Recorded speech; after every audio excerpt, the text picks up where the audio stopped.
And we are live. And we're live. It's Sketchy Live Monday. Hey, everybody. The podcast. What is going on? You've made it. Yes. All of you. Look at you just pouring in.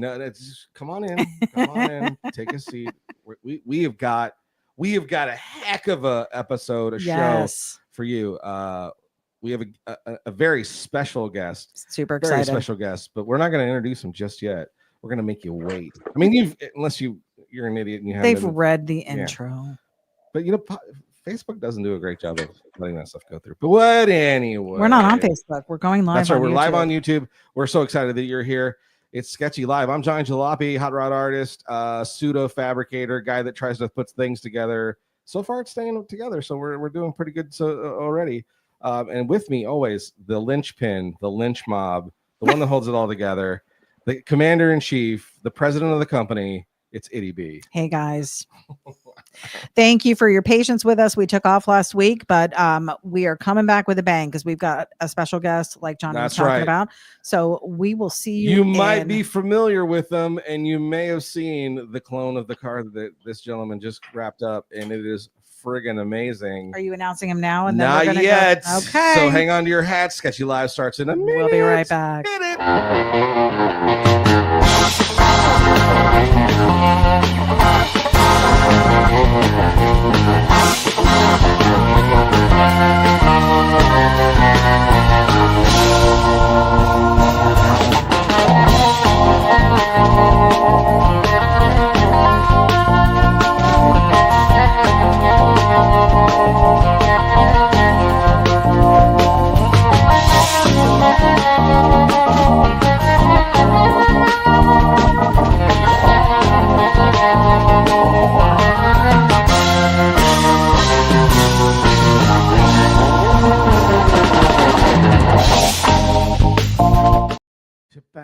Sketchy Live. We're live. Sketchy Live Monday. What's going on? Nothing. No. We are super excited to have this gentleman in. Well, not in-house. You're already going to the yes, we are. Okay, because we have so much. Plus, we have a lot to cover. We do have a lot to cover, ladies and gentlemen. All the way from sunny California, correctly? It looks sunny, at least coming in, pouring in the garage. Is it sunny? Is it sunny? Sure is. Our amazing guest, it's Piero. What up? What is going on, Piero? What's up? Fresh people from the Grand National Roadster Show, wrapping up stuff. Fresh from an amazing, how many years in the making build? Yeah. To finish, and then I can't wait because of the little story she shared about where we're at currently with it. It's so good. Right. But anyways, Piero, welcome to Sketchy Live. What's up? It's an honor to be on the old Sketchy Live, man. I watch it often. Oh, cool. While I'm folding laundry, things of that nature. Right. Jogging on the treadmill. In the background, just laughing along with you guys. We usually do yelling the same at the screen as usual. Yeah. Why won't he let his wife talk? All he does is talk over. Right. Well, I will start off by saying, okay, go ahead.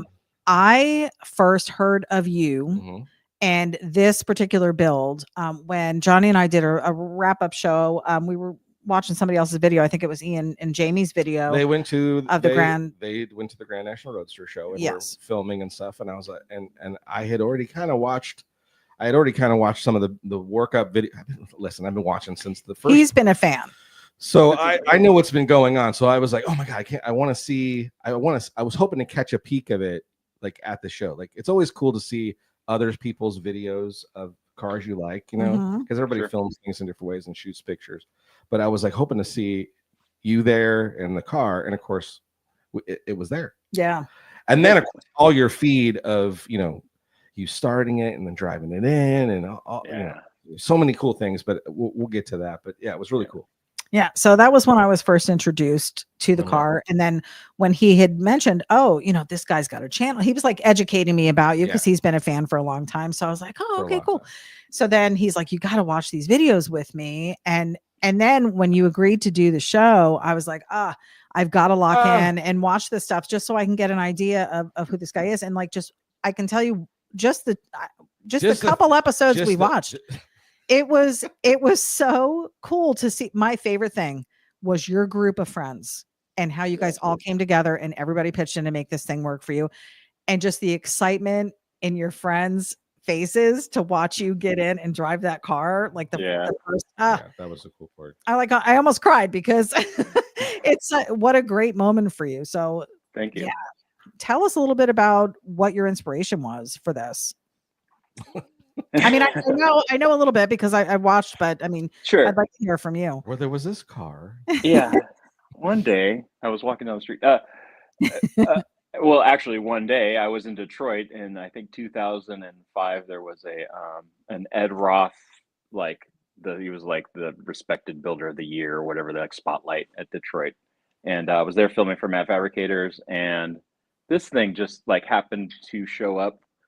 And I've always seen all the Roth cars and was really into it, but I'd never really paid attention to this car. And when I was there, I was like, man, this thing, and I really sat and looked at it in person. I was like, this is cool because it's not like over the top Ed Roth kind of, right.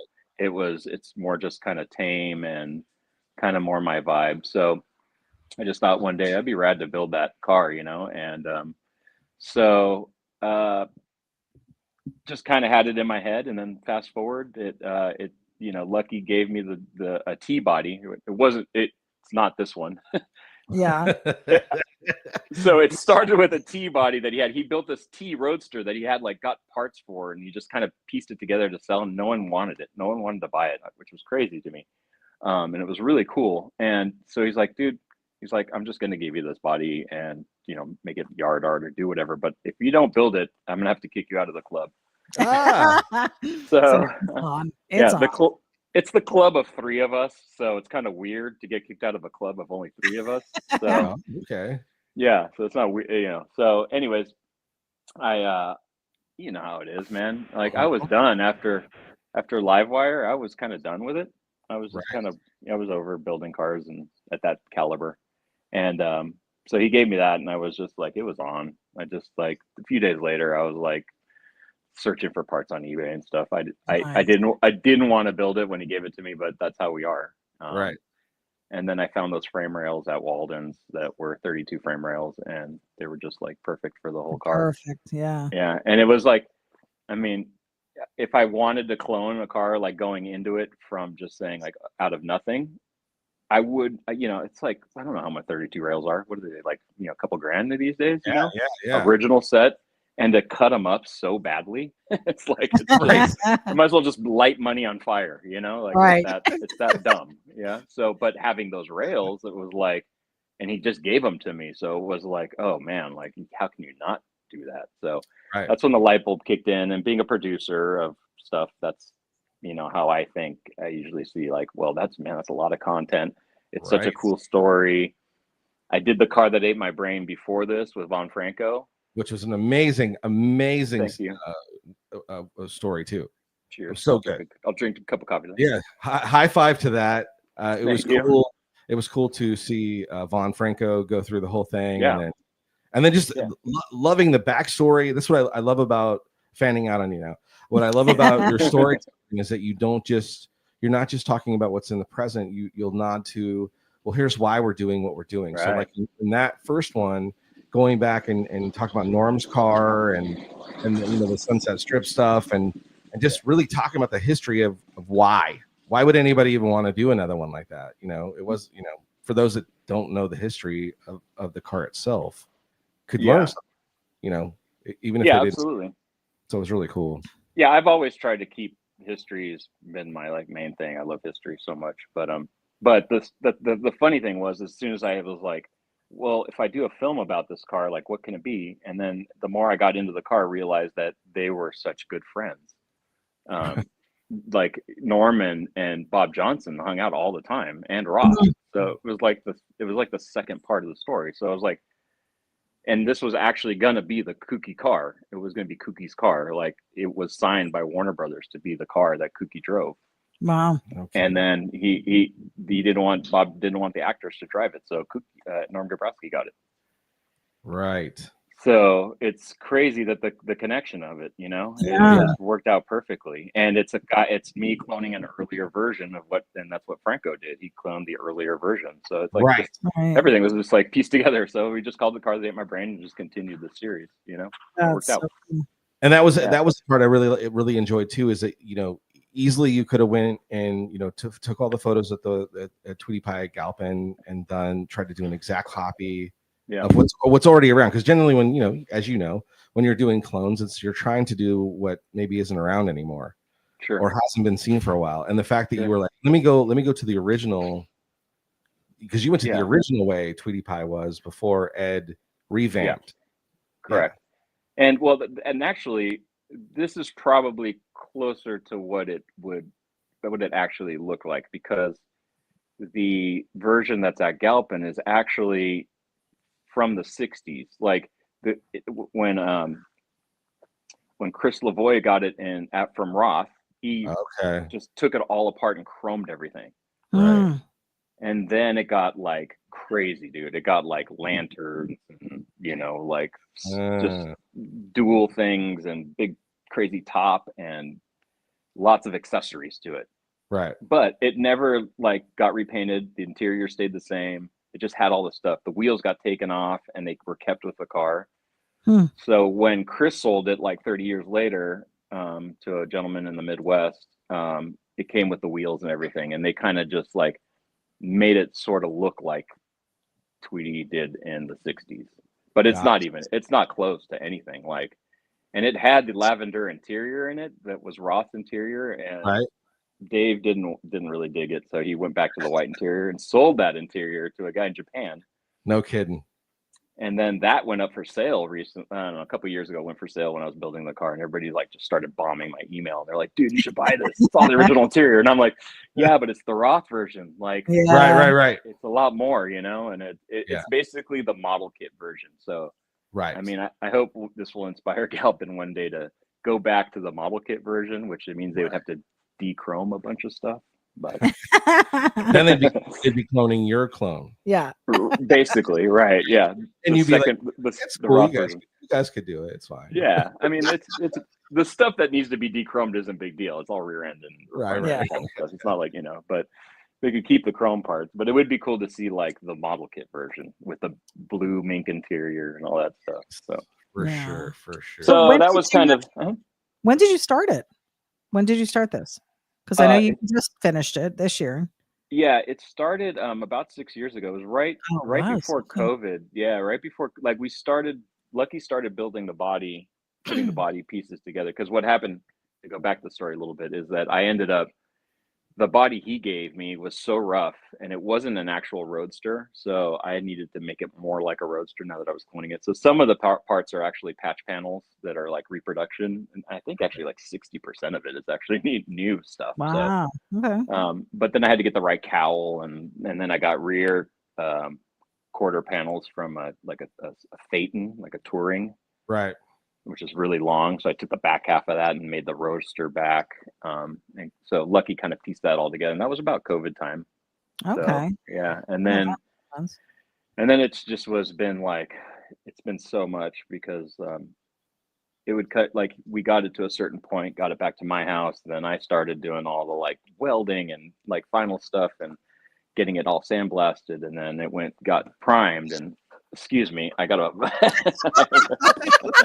I love it. Our dog will be popping in here in a second. This is Duke. Come up here, Duke. Come up here. Show me a pineapple. Yeah, right. Sweet boy. Yeah, so it was a lot of back and forth and paint and mock up, and then back to Lucky's, and then it kind of died down for a little bit, and then what happened to me. The heart attack happened, so then that put a big pause on things. So. And I do want to talk about that in a minute, but sure. When did you decide that you wanted to make this show? Like, was that your end goal for this, is to get to that show? And when did you decide that? And then how much time did you leave yourself? Well, that's the funny thing. So yeah, there was always been like, oh, I want to get it done for like the roundup, or oh, I want to get it done for this show, and I want to get it done for that show. But then when it started getting to be like 4 or 5 months from that show, I'd look at it and be like, there's no way. Yeah. There's no way I'm getting this. There's just so much to do, you know? Right. And so after the heart attack and I got back to the shop, we just I think we had about 6 months. And Lucky, and it's in the video, and Lucky's like, yeah, we should shoot for Grand National. I go, yeah, Grand National would be pretty rad. And then at that point I was kind of like, it would be rad, but I'm not going to say anything on camera right now. And he's like, right. Yep. And he's like, that's what we're doing, dude. Hell or high water. Once he said that, I was like, oh man, we're in trouble. So that was been the thing, because anytime he would get upset, I'd be like, hell or high water, bud. Yep. So we're doing it. You said it. Yeah. And we were watching the video, and you guys were like a week out, and you're like, oh, we forgot to video putting the body on the chassis. Like nothing was together. And I'm like, they're not going to make it. You know? I'm like sitting over here biting my nails. I mean, obviously I knew you got there, but I mean, it's always crunch time with you guys. What is it with waiting until the last minute for stuff? I don't think it's a matter of that you're trying to wait to the last minute. That's just how happens. It ends up working. No matter, right. Like you said it best, no matter how much you prep, no matter how much you try, right. things get in the way, and it just feels like it's always down to the last minute where you're like rolling in it on a prayer. Yep. Right. Well, yeah. Well, and the reality also is that, look, I mean, I have a dream, right? And the dream is to build this car. And if I was sitting in my garage doing it, I have no pressure on me to do it and not make it, or make it and just do the best I can. But when one guy says, hey, we should do this, and this has happened several times with Lucky and our friends, because it's like we did it with the race car. We've done it like several friends. It's like not a first time thing. So, and it's always like, dude, we're going to get your car done and you're going to drive it in. And I'm like, yeah, okay. And then it's like, I am on board. And then it's like, okay. And then the good thing about Lucky is he's very persistent. He'll be like, dude, come on, we got to get, like, did you order that part? And then I got Harrison on the other side going like, hey man, when can I do it? I have to work. So then what happens is that everybody is trying to fit me into their life. They're running businesses and trying to make money, and trying to run shops and stuff. And I'm like, hey, just like, but I tried to do as much as, yeah, exactly. I tried to do as much as I could here at my house. Like, I had some downtime. I'm like, if I'm a Saturday, I'm going to sand on the body or whatever. And so I tried to get as much stuff ready for them, because I knew it was going to be like crunch time. And when it started going down, everybody kind of just dropped everything. Harrison had jobs lined up. He moved them. Like, he was helping, like his worker was helping me. Jerry was helping like sand stuff and like, on the clock kind of thing. So it's so to say that, like, hey guys, we have 6 months, and me project managing 6 months of you guys working on my car is just never works, right? So it's like, hey, can we, like, I had to be really cool, like, because Lucky had things, Harrison had things. I'd be like, can I get in at this weekend? Can we fit this time in? And it wasn't like we were able to just do solid weeks of it, Right. So that's what you saw that last 2-3 months was like, that's when we went full throttle. That's crazy. Incredible. But till then it's been sporadic, and that's when that's when I was doing other things like digging on the tapes and other content stuff, because I had the free time. So which is amazing. So if you get an opportunity, there's a ton of content over there on the Mad Fabricators channel. YouTube. Is it Mad Fabricators TV, or is it just Mad Fabricators? Mad Fabricators TV. Go check it out. There's so much cool content outside of this amazing story of the car that ate his brain. There's an amazing documentary of Lucky taking that car to the Bonneville Salt Flat. There's so much good stuff. But before we get too far, let's make sure this is something that we do here, Piero, on Sketchy Lab. We make sure that we talk to the audience and we find out who's watching. We went a little further than we normally do. Yeah, normally we were just so excited to get into it. We got to get some people to see who's listening, who's watching, and then maybe we'll get to a few questions as well. Yeah. So, I've chimed in before. Remember, I've chimed in. That's right. Yes, a couple of times. It was funny because I would just be like watching. You'd be like, "Oh, hey, Mad Fabricators on. What's up, dude?" And I'm like, "Is he talking to me right now? I'm trying to fold my underwear right now. It's kind of weird. We can see you." All right, Linchpin, hit it. Yes, we've got Jim Pollen. Hey, everyone, from Hobo's Hot Rod Garage in Horseheads, New York. Custom bead rolling. This guy is well known too now. crazy how fast he grew his business. So happy about that. Rob Earl, our buddy from Australia. All right. Sketchy Live, tuning in from the Hunter Valley, Australia. Welcome. We've got Sam Metro, our buddy from right here in Florida. Good buddy. Yeah. What up? Well, Claremont. Yes. That's what it is. Dr. V Dubs Creations. I love seeing the pics of your new ride when you guys are out driving around town. That thing looks so good the way it is. Yeah. Can't wait for you to keep it pumping along on that change of plans car that Ian and I built. It'd be so cool to see what you do with it. Yeah. We've got Elizabeth, Handmade Jewelry and Crafts tuning in YouTube. Hello, my two favorite peeps of the week. Also, today's Randy's 60th birthday. Happy birthday to him. Happy birthday, Randy. We've got Frank Pupello, our buddy right here in Florida as well. Sketchy Live is on the air. Let the show begin. Yeah. We've got Mike Hicks. What? Mike Hicks, live from beautiful Florida. He's actually in Florida. Yeah. Has not come to see us yet. I'm a little upset about it now. He has. He's on vacation. He's on vacation. They're fishing. We've got Yvette De Luca. This must be someone. Is that your wife? Is that your wife from inside? That is my. Yeah, she's out in the backyard. That is my Yay! Hello. I love her to death. Welcome. She's my best.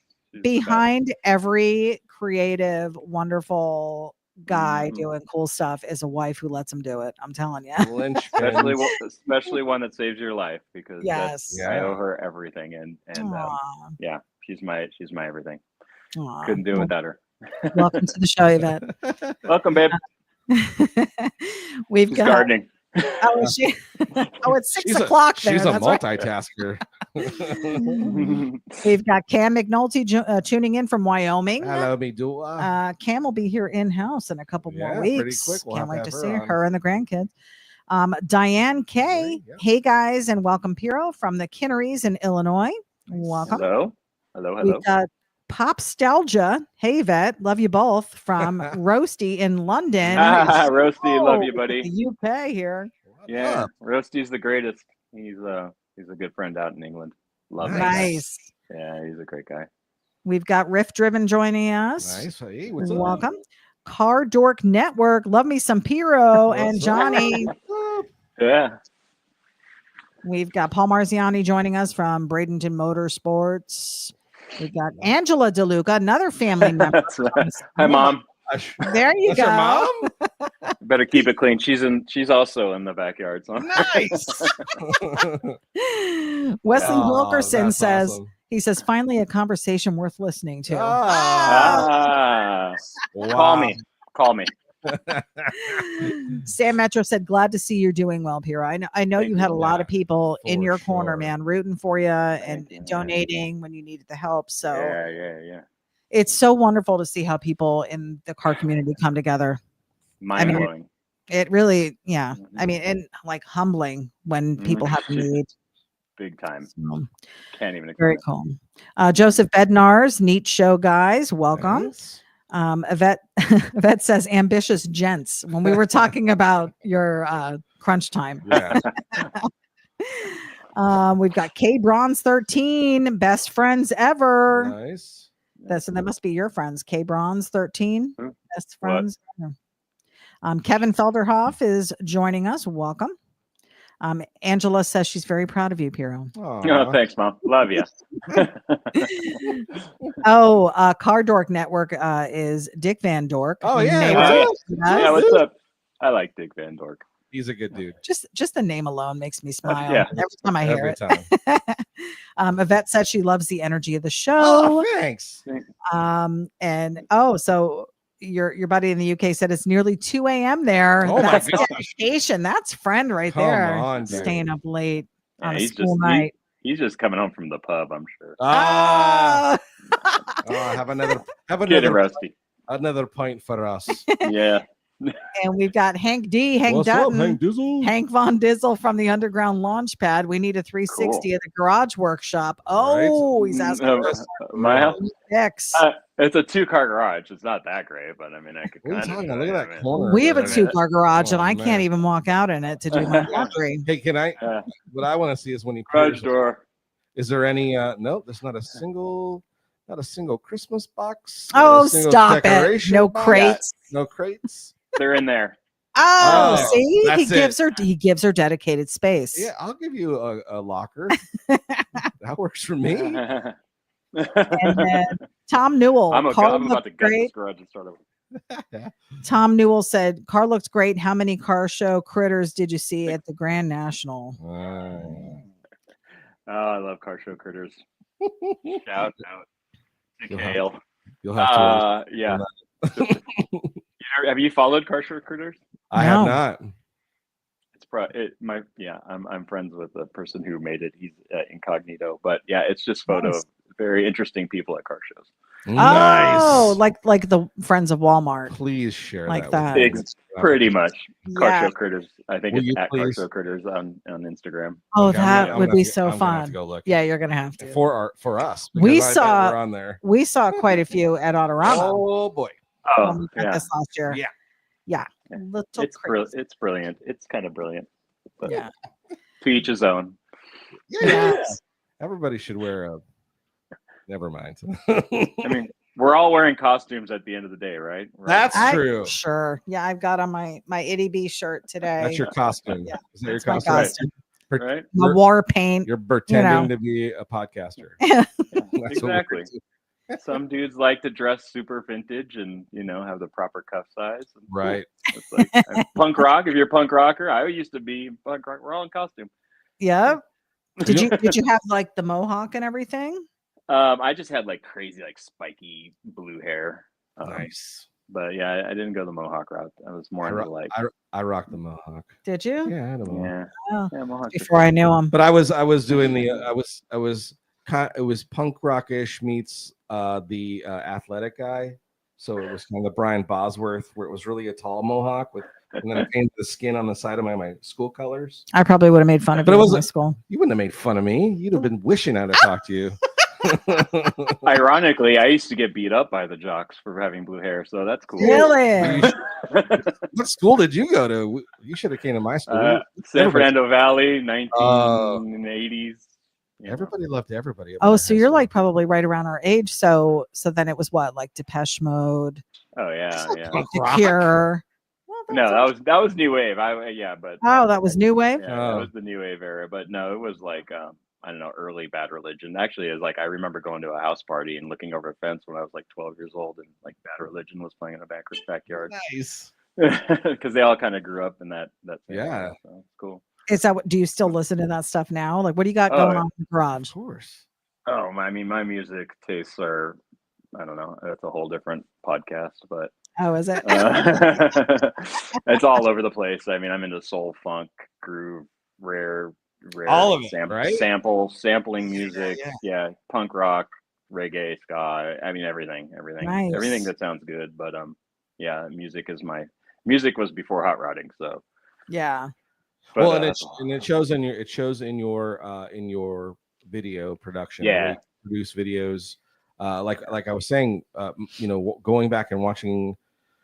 Well, when I found you, you had already done so many different videos and stuff that you were re-releasing on YouTube, and finding these videos, all of it always reminded me so much of like early skate videos, the style and the way you were doing your videos.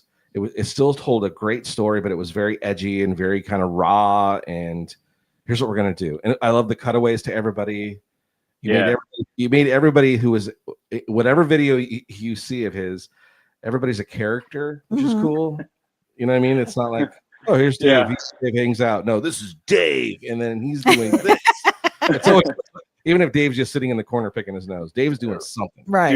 And it looks cool, right? Yeah. He wasn't cool. You made him look cool. Yeah, that was the whole point.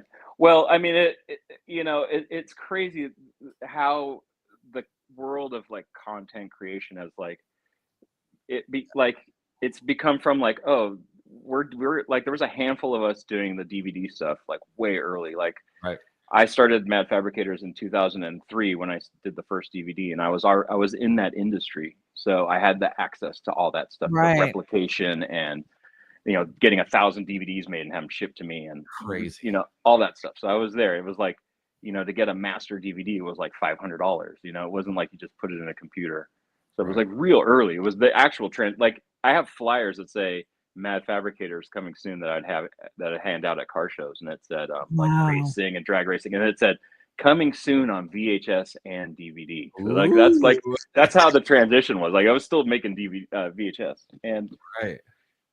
You say the skate thing and how that all kind of like that vibe came about was that when I was working in Hollywood, I was working at a replication house. So we would do a lot of replication for the movie studios. We were right next to the big movie studios. So we do duplication, but then we also had an edit bay where we would do a lot of editing for customers as well. And this client walked in. This is when I was like working in the back room, like shipping department. And this kid, like he's probably in his 20s, rolled up in a BMW, and he's like, "Hey, can I get a couple hundred of these made?" And they were like these skate videos. And I'm like, man, I'm watching them as I'm like replicating them. I'm like, this is cool. Like it's skate videos, you know, typical skate video. Sure. And then, you know, and I'd make like, I don't know, 200 or 300 of those. And a week later he came back. He's like, yeah, I need to order another 200 or 300 of those. And I'd be like, damn, like, where are these going? Like, is he selling these? Like, because I know what he's paying for them. And like, he must be making, you know, a little bit off the top. And so, you know, around that time I was the head editor at that place. And then I just kind of had this idea about grabbing a camera and going and filming my friends. And it evolved into like, well, what if I do, like I was driving home one day and there was like, I had a bunch of the little pages on my seat and I would read them at lunch, you know? And then I looked down and I was like, yeah, that's like the same size as a DVD, you know? And I was like, wait a second, like I have the connection to the DVD people.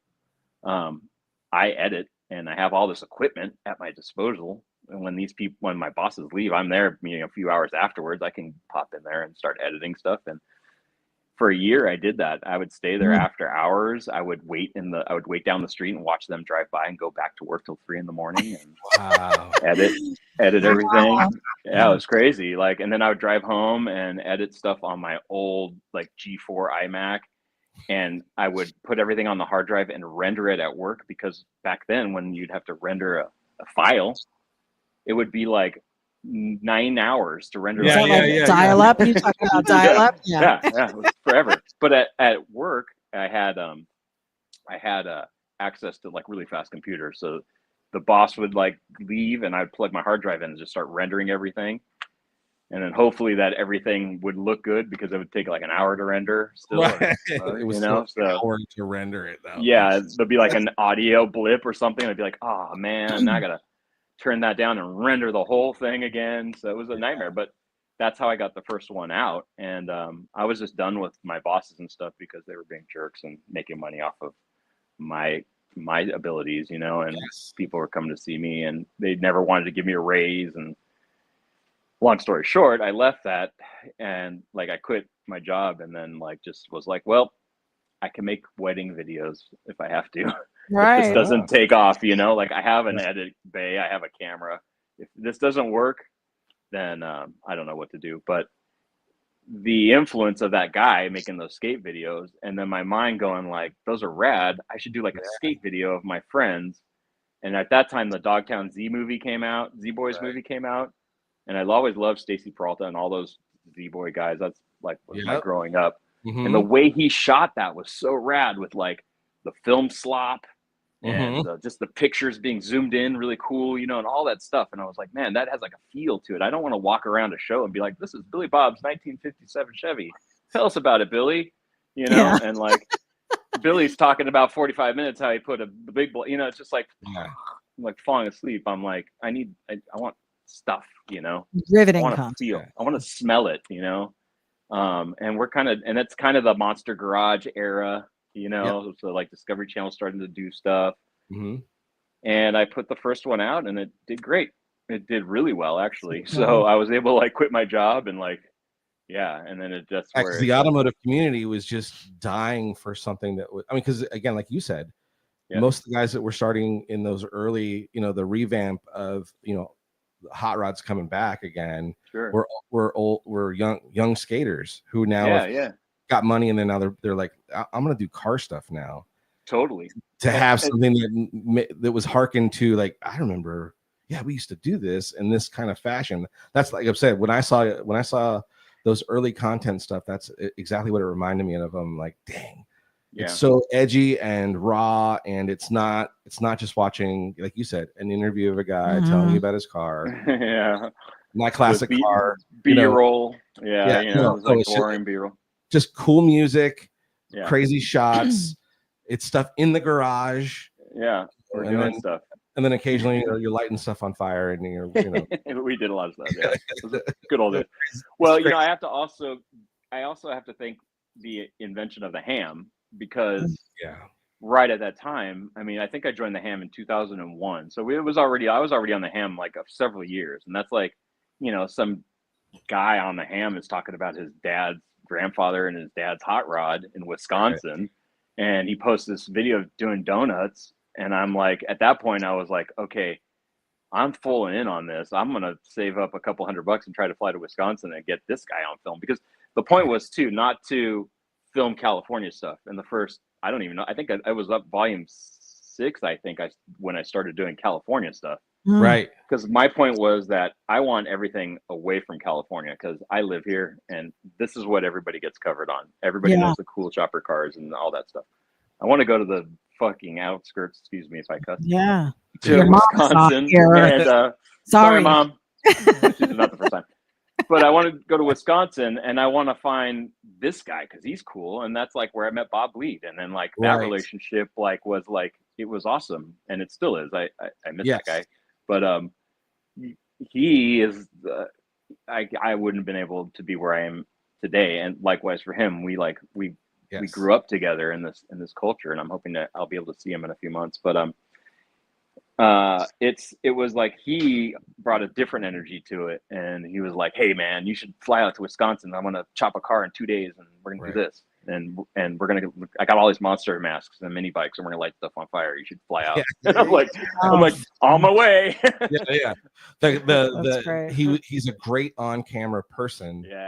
Where he brought a whole thing, and when that's the crazy part. I thought you were out. Not from California. This whole time until I saw you working on this car is where I go, oh, well, actually it was before that, because you were doing, it was the Lucky stuff, the Bonneville stuff. But it was kind of the in between. I'm like, I think he's from California. I thought he was from like out in the Midwest somewhere. And I was like, how do I meet these guys? That's all I kept thinking. How can I meet these guys? Because they seem like really crazy upbeat dudes just building stuff, cool stuff. We have the weather for it. So I've been involved in the whole car scene since the late 90s. Way back before Mad Fabricators. We started them. You've probably heard of them, Texas. But we started them LA in '99, and we were hanging out with all those chopper guys prior to that, and the shifters and that whole scene. We were in the mix with that in the early. That was the early Paso Robles days. Early Paso. When Primer was like shunned upon, and they were like, who are these dudes, But so it all just kind of worked because I was already in this culture, like if you look at all the Tweety Pie stuff,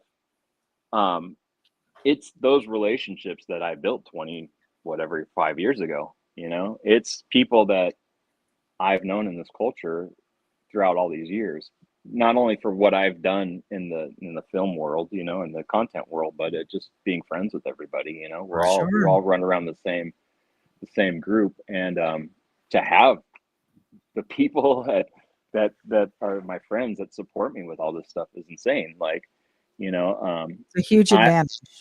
Huge advantage. There's not a lot of people that could just be like, call Alex Gambino to do this. And, when all the old timers were alive too, I was friends with all them. I worked for Barris for 6 or 7 years on the book. And I was friends with Watson and Bill Hines. And, it's like, I've watched this whole culture come and go, and all of us passing, like Gene and passed recently. There's not, it was sad because I always wish I had more investment power as far as financially to be able to film all these guys. And I tried many times. I've tried to get funding to be like, hey, we really need to sit down with Bill Hines. Hey, we really, and I have, fortunately, Right. So I have several hours with the Alexander brothers, which I don't think anybody really has. No, that's like the cool thing. And you're digging in the tape stuff that you've been doing recently. Yeah, it's I guess been we talk about that because you're bringing to light stuff and talking to people that were major players in our culture that they didn't get. Maybe they got some magazine coverage, but to actually hear them talk themselves through their own stories. Yeah.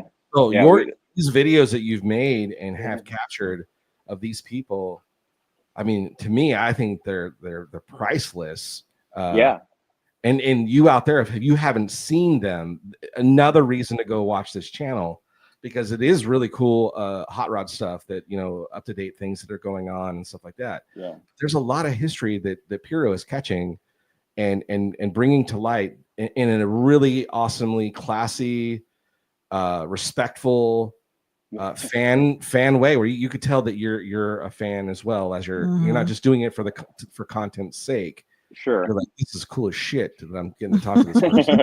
Well, it's funny because when I edit things, usually when I'm filming things, I'm editing already in my head. So when I shoot something, I'm like, oh, that's an awesome shot. I can't wait to use that. Right. So I already know what I'm editing. But when I edit something, I have to, I like, man, I watch that, I go like, that's so cool. I love that. That's so cool. And I'm like, man, if I feel that, I'm happy to like give it to the world, Yeah. And so it's I love it, and it kind of sucks at the same time because I'm super like want my shit to look good, But this one same way with the art, he gets it. Yeah. I also want to put stuff out quickly too, and that's like, where do you cut the corners? And I tried to not cut corners, and I wish I could do more content faster, but I'm working on that. So, do I need some light? That's good. You're good. You're okay. You're good. We good? Okay. The end results are freaking amazing, and again, man, I'm a huge fan of what you do, and likewise. I just really dig it, and yeah, it's awesome. What else are folks saying out there? Any questions or anything? Yeah, well, we going back to the critters. Hank D said car show critters is like the Temu of the world. He said car show critters have a bingo card. There needs to be an official card. People download and print. How did I miss this? They do have a bingo card. It's like, they had one for Trog, and I think it caused a little. Oh, really? A little anger because it got posted, and it was pretty. Like people it was like tallest top hats. Dude, I cannot wait. Okay. Popstalgia had to go to bed. He said, "Time for me to get some sleep. Man, get some sleep. Yeah. Back to the grind in a few hours." Sweet Just want to say I'm so chuffed for Piero. That must be a UK thing, but I like it. Thanks, looks fantastic, and it's what he deserves. Lucky is a true hero and friend. I fell in love with Lucky. Yeah. During the couple little episodes I watched, I was like, "Oh, what it's all yours." Yeah. What a great friend. It just, like I said, the look on his face when he's like, "Do you want to drive it?" And you're like, "Yeah." And like he was just like, because I thought he was gonna drive. I thought he was gonna drive it out of the garage. I'm like, "What's he doing?" And he was kind of, and then like she was already invested. She was protecting you. That's Piero's car. He's just making sure the trans works, and I'm like, "Oh, okay." I thought the same thing. I was like, "What are you doing? Like, why? Get out!" But you know what? Like after that, after what we all went through, I was like, "I don't care, dude. Like, you want to drive around the block? Go for it. You have as much blood split." I got mad at the guy in like the van who pulled in because I'm like, "What is he doing? Can he not see? Can he not see you guys are running it up and down?" This is a closed set, sir. I know, and I'm like, and then he's like backing up, like going real slow. I'm like, "Dude, park so they can do what they're doing." Anyway, so that annoyed me, but yeah. There's Tom Newell wants to know what is up next for Mad Fabricators. What's the next build story? Now, I don't know. That is the worst question to ask anybody. I know.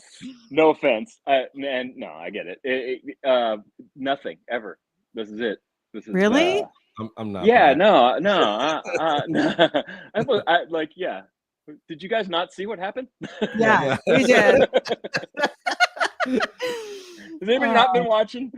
Listen, that's how much they're like, do it again. Like go through hell again. I don't have much more left in me, man. I've been doing this too long now. No, what's left, what's next is just making it awesome, making it dialed in and driving it. That's it. And I don't know. I don't think I could do that again. Honestly, I don't think I would survive it. I don't think my marriage would survive. I don't think my finances would survive. I don't think my dogs would like me anymore. My friends would definitely be out of the picture. Yeah. Is your plans to roll it? I mean, just to, I mean, because some would say, well, I mean, it's a show car, but are you like, I'm driving the wheels off the thing? Yeah, I have actually needed to buy I sold my truck a few years ago, not even a few years ago, about a year ago. And this is my daily driver once I get it driving. So yeah, I gotta, I have the wife's car and stuff like that. But sure.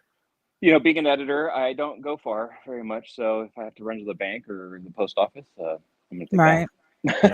Cool. Good. It's getting out there then. Yeah. It's getting out. For sure. So Dick Van Dork said MFS brought the ham to life. We were talking about that a little bit ago. So he recognizes that. He said, I also bought those DVDs. So he's been a fan. Our DVDs were. Yeah. So to throw a little info out, people are probably wondering, like, where are these DVDs in existence? And the digging in the tapes is it spawned from the DVDs, and the reason why was when I made those DVDs, which are pretty much about 3 hours long. I used a lot of music that were my friends that became a little bit more popular, and they got record contracts. Not whatever. There's copyright problems, so I wasn't allowed to put those on YouTube. So So fortunately, Tubi. I don't know if you guys ever heard of Tubi.com. Yep. So a friend of mine who does a little bit of distribution, he got me all the early ones on Tubi.com, and I do collect royalties from that. So feel free to watch volume 1 through, I believe it's 6. I think the Car That Ate My Brain is on there, the original one, and then I think the Livewire Chronicles one, which is much like this. I started watching that again. I'm like, man, that's the same thing we were doing, and I didn't even realize that already.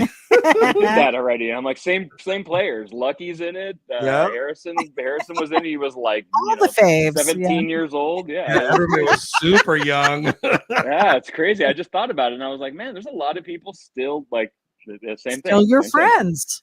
Yeah, still my friends. Still with this crazy ideas of building show cars. So what I did with digging in the tapes is I ended up pulling out a box of mini DV tapes, which are the little DV tapes that I used to use to film.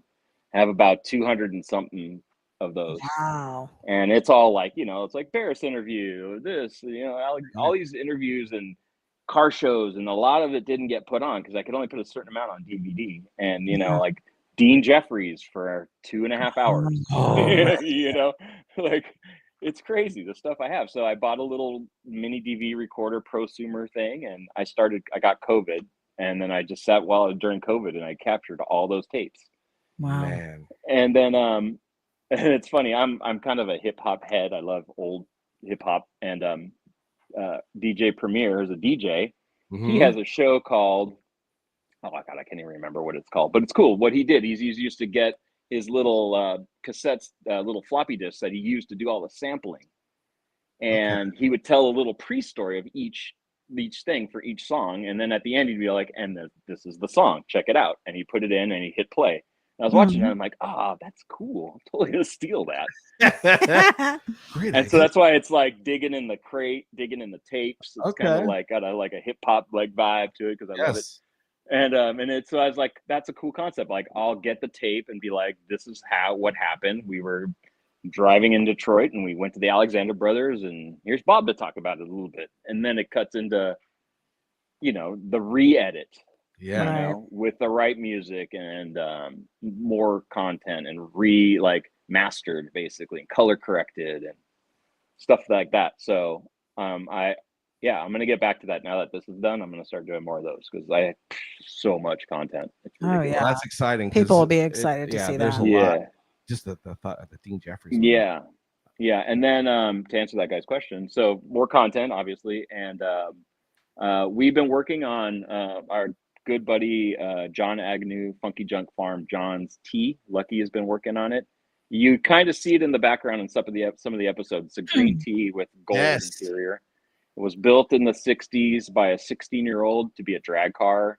And it's wild, man. But we started filming that about a year, maybe less than a year ago.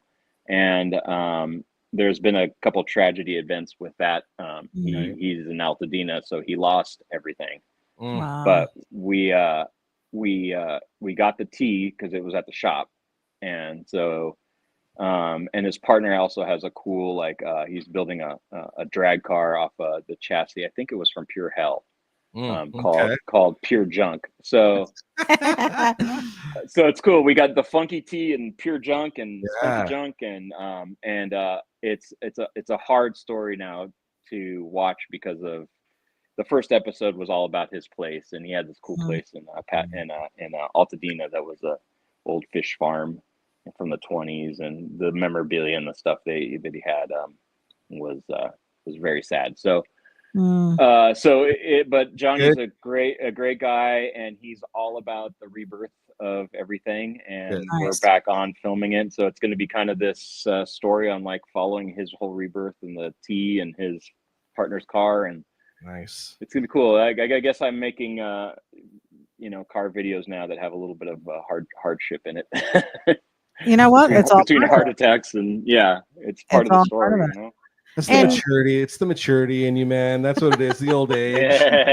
Yeah, right.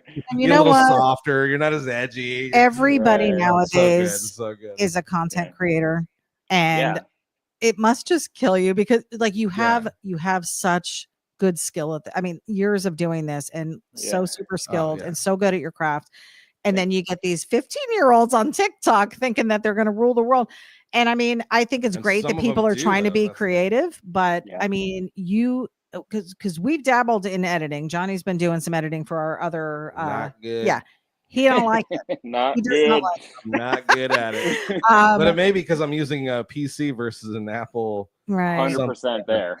But it's still it's not easy, and it is such a form of art to do it, to know what shots, what angles, and then to be able to piece it all together with music and talking. Like there's just so much of what you do. Taking all those factors involved and putting them all together to where when you look at and you see what he makes, you can go, oh yeah, that's Piero, right?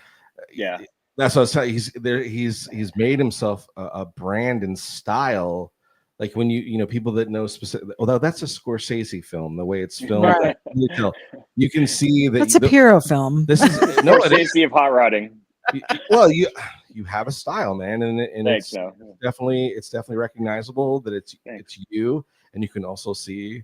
I can definitely see some of the influences where people have tried really hard to bite on some of your style and go, that's a good idea. Yeah, well, I'll tell you a quick story about that. I had I'm not going to give any names, but in the early days, I've always been an editor, so I never was a cameraman. That was like not I had nothing to do with cameras. So I always would grab my dad's, would lend me his like high 8 camera. And when you would see those shots in the early days of me walking around, the camera was so shaky that I would just speed it up. And I just slow it down at the good parts, and then speed it up.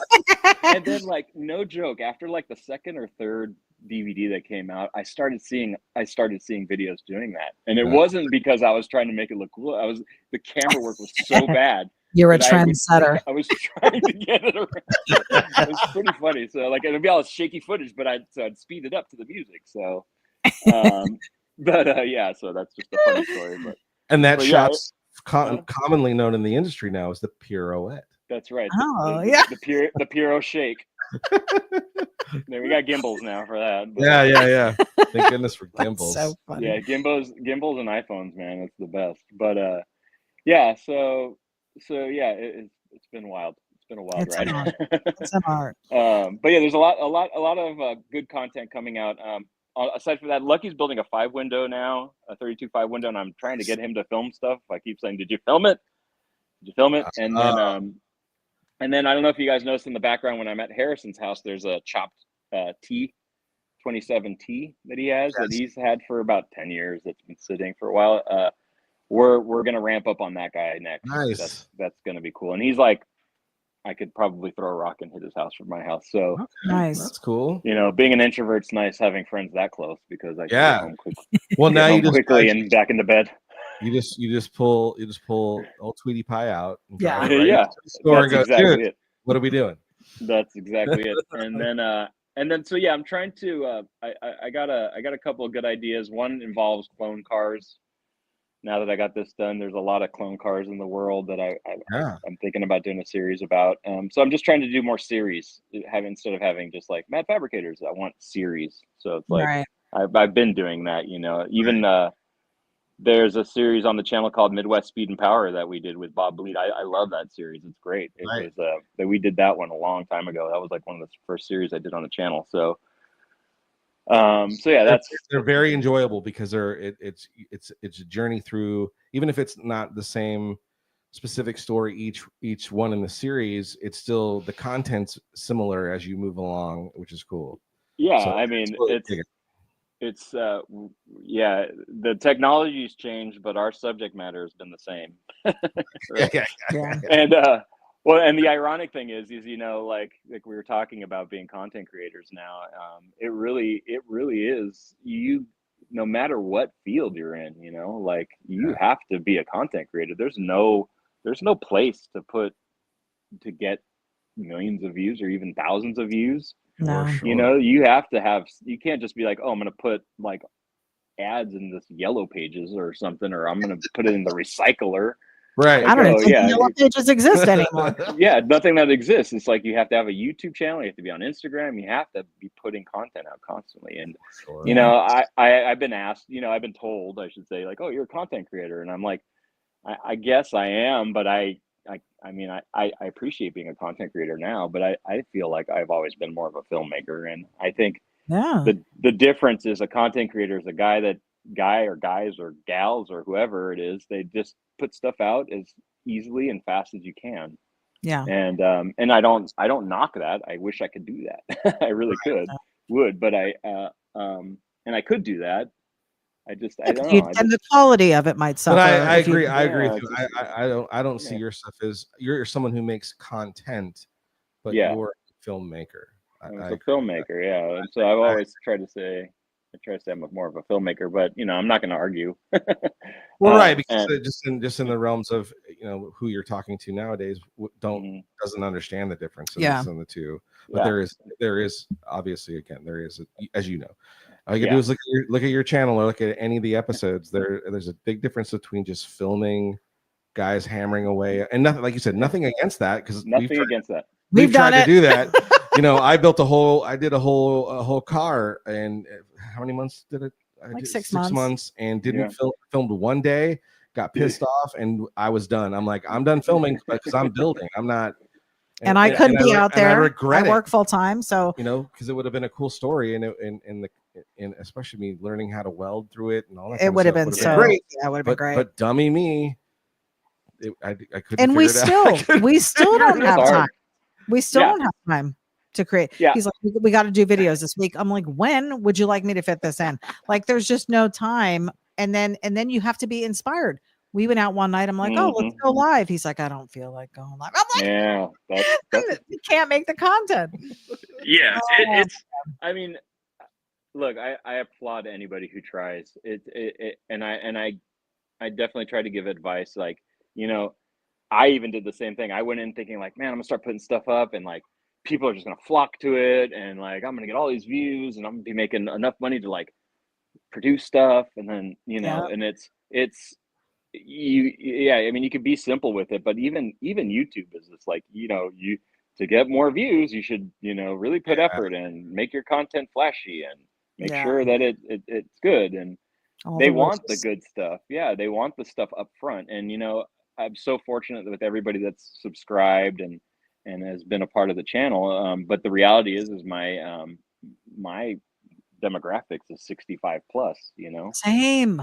And Johnny and I were talking about it, and it's like, how do we get that younger youth? Younger youth doesn't care about what we're building, you know. And it's cool. I don't mind it, but we don't have you know, there's not, 7 million 65-year-olds that are going to be on YouTube. What's crazy to me is I think collectively, like, there's got to be a thing that we all do in the culture, because all of us are kind of getting to that age now. Yeah, we've got to figure out how we to can pass it down, to turn it. Because imagine, you experienced it. You went and talked to the Alexander brothers. You've talked to Hines. You talked to those guys that aren't here anymore, and I don't know if those guys thought about it when they were going through, like, how do we get the young guys to come up? I don't know if they thought about it. Well, they were teaching their kids. They were teaching. Gene was pretty good at that. He always Gene definitely. Yeah, and then you got like the Lost Angels guys. That Lost Angels project is amazing. Yeah, but there's just not. I just think that youth just doesn't care about this. It's just not. It's not in their grandpa's car. I will say this: when we went to Autorama, and they on Fridays they bring in the school groups, and there were tons of kids super interested in the stuff, dressing the part, and picking up cool stuff. I mean, so there are kids. I saw it way bigger up there. I mean, Motor City, but I'm not finding that here in Florida where we are. I don't think there's just not enough. There's not enough. It's just not enough. And driving period. Driving period to that generation just doesn't.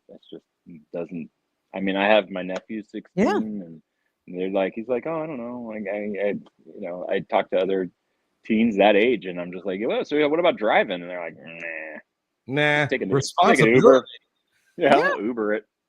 Cool, whatever. But no 32 car payment, no still, insurance payment. Yeah, 32 prices are still skyrocketing through the roof. So for sure, somebody wants them. And now T-buckets are the next 32. Yeah, so dude, for real. Holy cow! Hopefully, somebody will offer me like $300,000 for Tweety Pie, and I'll just and then you might do it. I mean, it's a I know. At the end of the day, it's a T-bucket. Like, imagine how many 32s I could buy. I'd probably end up just buying. Like, I think that would be the thing. Like, it'd be hard for me to sell this thing. Definitely now. I don't think I probably wouldn't sell it for a long, long time. But if it ever would go up for sale, I don't know, man. Maybe I'd just buy like a Model A Roadster that's done and just go to the Bob's Big Boy early and put my lawn chair out. wait for that dust to come and go. Oh no, I don't want to get dust on my car. I better order a salad because my heart won't take that hamburger, and I'm gonna put my folding chair back up into my Model A and drive home. That's right. And I do think burn out on the way out. I do think people want to know, but you are good to go, right? Like, you're feeling good, you're healthy. Yeah. Okay. Yeah. I mean, I guess. Well, actually, like I was telling you guys yesterday was my 1-year anniversary. I guess, and if people didn't know the story, so last year I suffered a major heart attack. I had a quintuple bypass surgery, which is 5 veins rerouted through my heart for the blood flow. Unreal. 3 were 99% shut. 2 were 93% shut. So they had to reroute everything in my heart. And it was crazy. Like, I cooked dinner, had a little pain. My wife and I took the dogs for a walk. I got to the corner and I was like kind of bent down, like, this sucks. It doesn't feel bad, but I'm like, it kind of hurts. It felt like maybe someone poking your heart with like a butter knife. Okay. Really, like, almost like heartburn, Yeah.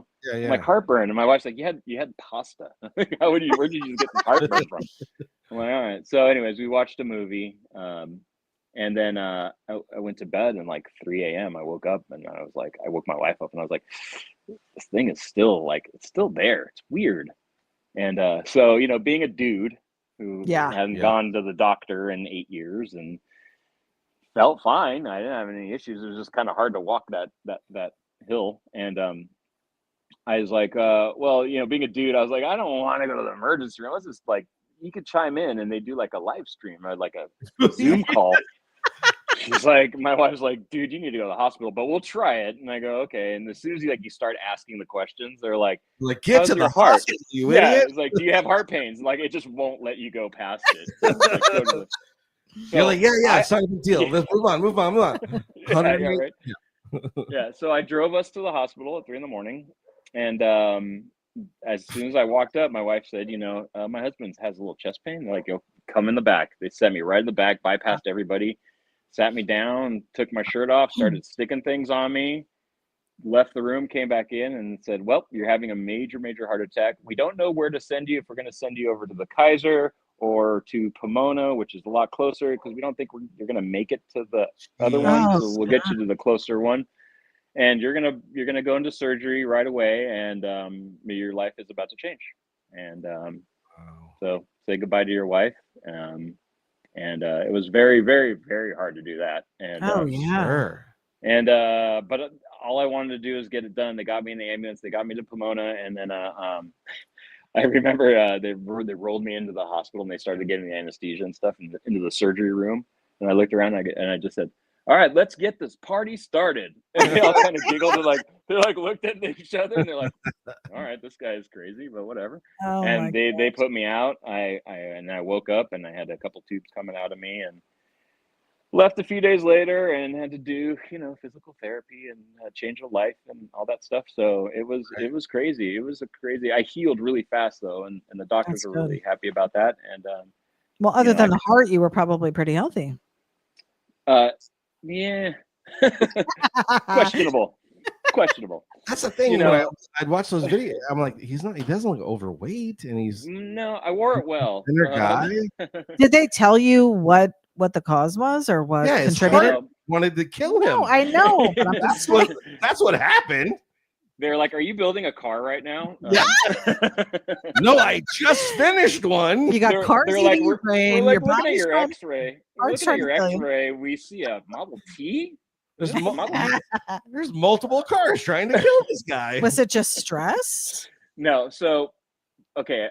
So first of all, let's back up to my heritage is I'm Argentinian. So my whole family is from Argentina. My brother and I are the only ones born here. So. And then that culture is like meat and more meat and potatoes at 11 o'clock at night. Yes. At 11 o'clock at night. Yes. And that's how I grew up. It was always constantly meat.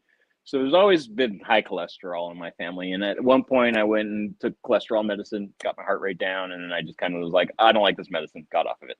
Gotcha. So there's that.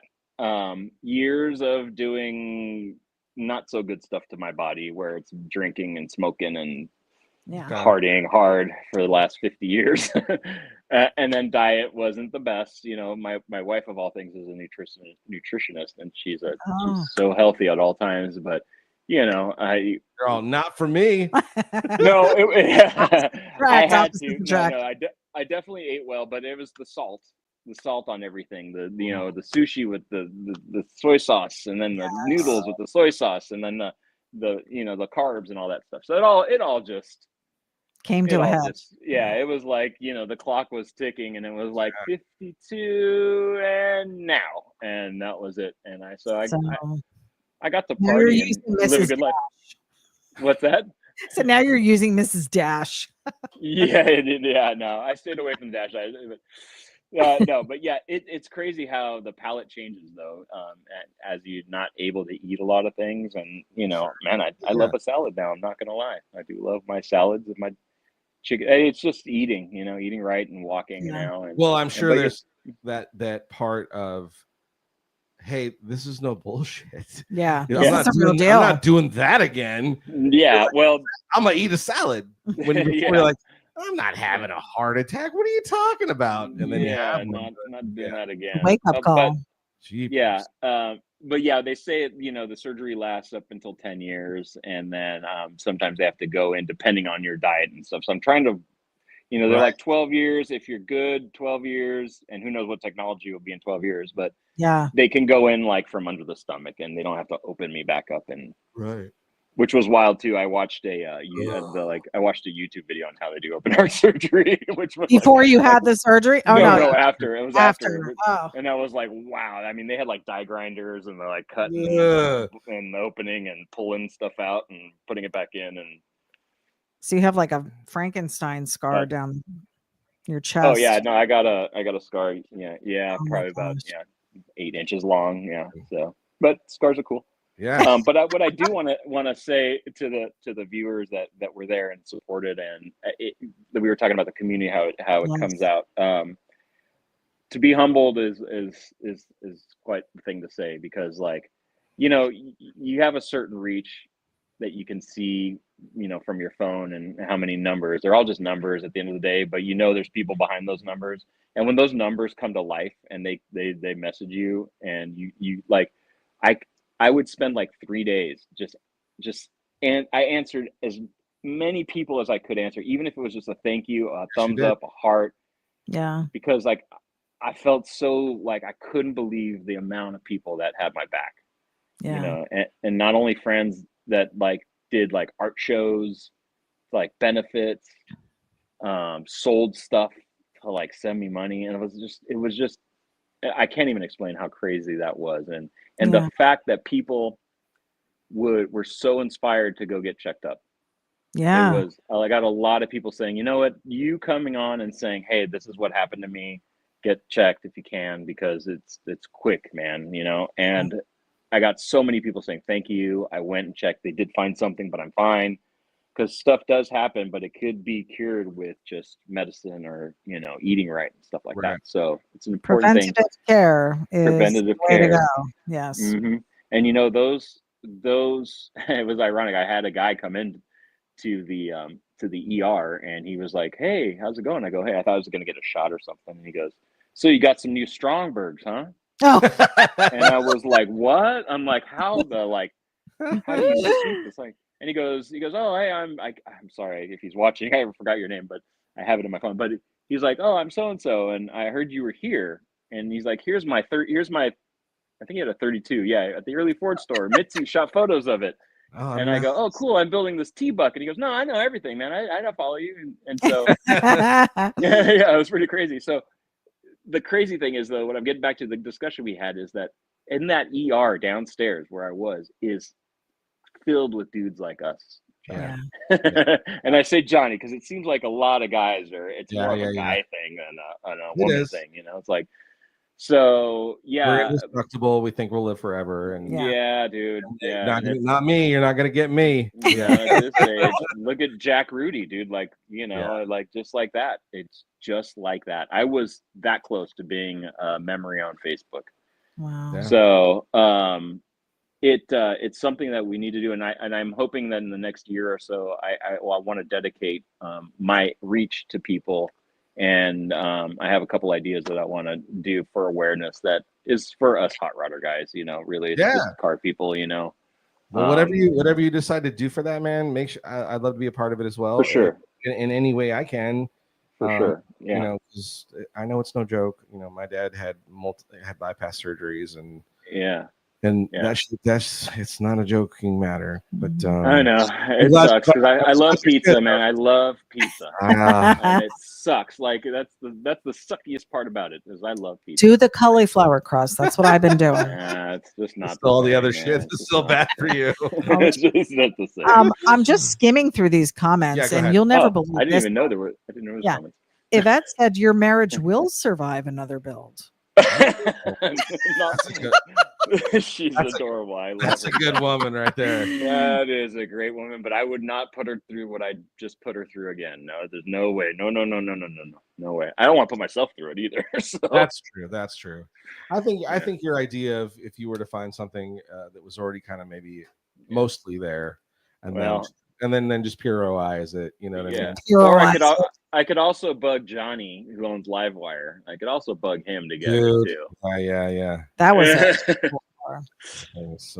that was a whole nother story, but that was a trip to see, because I hadn't seen it in like 8 years. So well, and then to drive it and spend some time in it, that's as soon as it all went down. That's not just seeing pictures of it or sitting next to it and going, oh, it's a sweet, I remember that car. You were in it and driving it around again.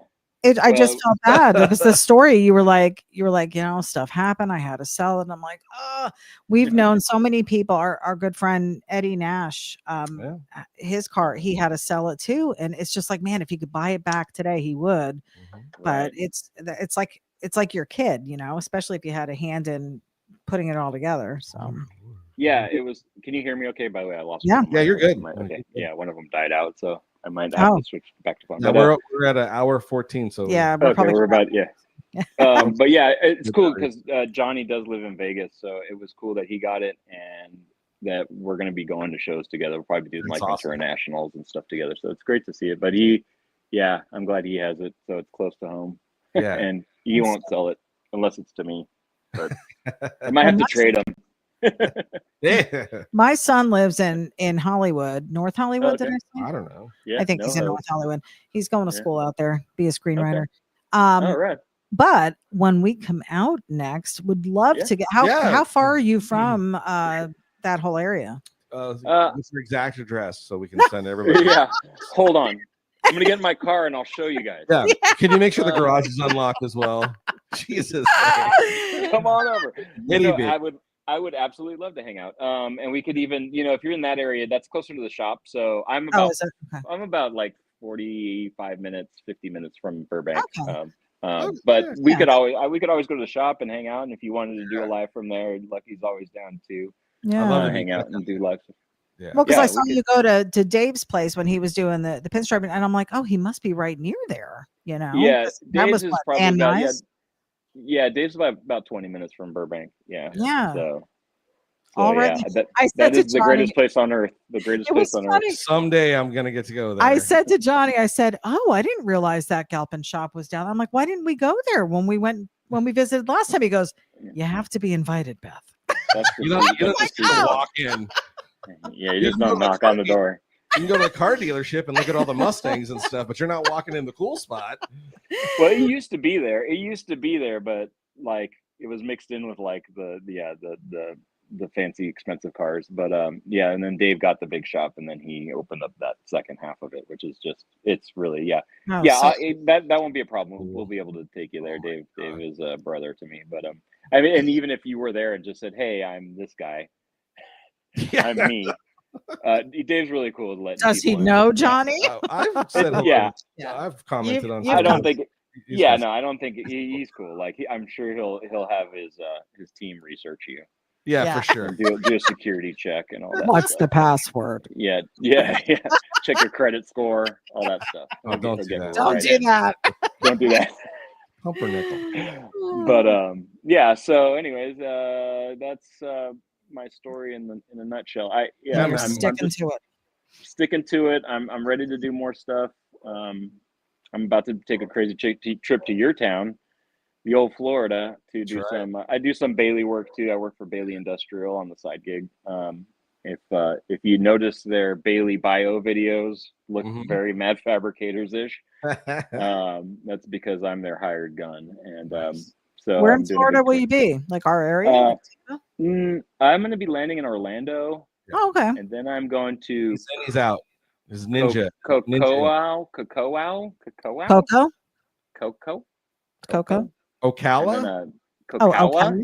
Cocoa by the water. Cacao. And then Millie's. Huh? I don't know. Somewhere that's up in the here's Orlando, and it's up here, and there's some down here. Panhandle stuff probably. And then all I know is I get on a plane and I land and I get in the Merritt Island, maybe Merritt. No, south, like towards Key West area. No, Cocoa. He's talking about. It's like Cocoa Beach. It's by it's closer to the beach. Yeah. Boy, I bet your viewers are just dropping off like crazy right now. Here's the problem. I'm geographically challenged. Piero and I have already discussed where he's going, and now we've got to explain it to you, who is geographically is just viewers. Just viewers down. Viewers are going down. It is 24, 22, 20, 19, 18, 4. Leave it. 4, 0. Done. Bye. It's fine. All right, we get. But anyways, I'm in and out though. And I think we mapped it, and you're far away from me. Yeah. Okay. Yeah. All right. He's ninja times. Anyway, I didn't realize there was a pre-discussion. Yeah. I was not privy to. That's fine. The pre-interview. That's what they do on all the big shows, the big YouTube shows. I had to make sure he's legit. No, yeah. If I'm the real deal. I'm not AI. But I am not a computer. How much fun was well, this? Piero, we have been we're so grateful, so excited. There's so much more I'd love to talk to you about, and anytime. I'd love to have you on again if you wouldn't mind. Again, that'd be awesome. Maybe bring some of the friends in too. Would be cool. Yeah, absolutely. And again, if we ever get a chance to get back out to California, we'd love to spend some time with you and hang out and say hello. For sure, man. Your hand. Yeah. Everyone, for sure. Everyone, this is Piero from the Mad Fabricators channel. Go check it out. He just dropped a new episode.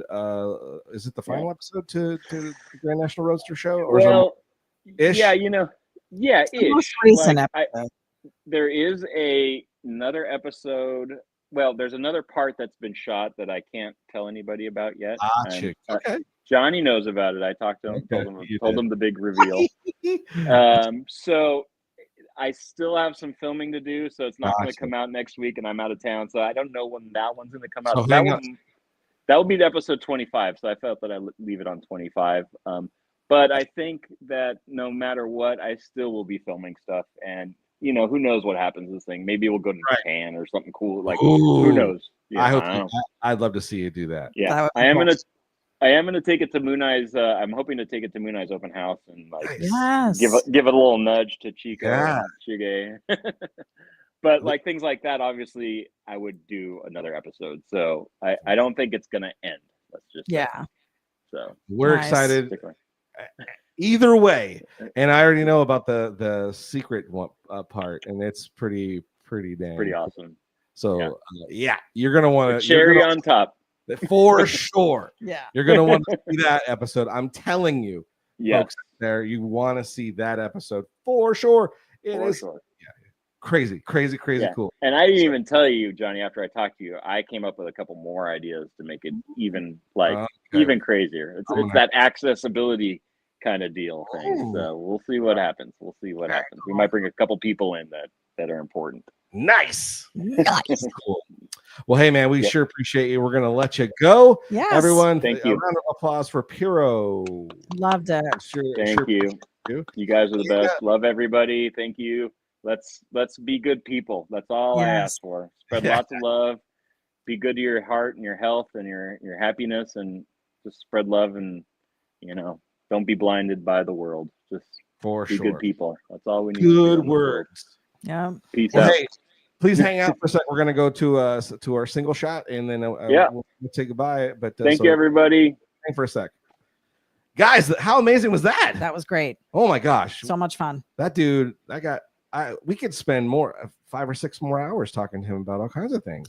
I'm so into the stories. I love. Oh my god! And love the stories. We got to get on YouTube and watch some more of these episodes. You got to see the Storm at Bonneville episodes. Amazing, so cool. Hey, this has been Sketchy Live. I'm Johnny Jalopy, and this is Ity-B. We sure appreciate you guys hanging out with us. Another Monday night in the books. We sure appreciate it. Please head over to johnnyjalopy.com and check out our merch. And of course, where's our likes and loves? Make sure you hit that love, and subscribe. Also, the notification bell. Hit that notification bell so you know the next time Sketchy Live is on, because we plan to have more guests just like this. Amazing people like Piero coming on to Sketchy Live and having an amazing discussion about all kinds of stuff. Yeah.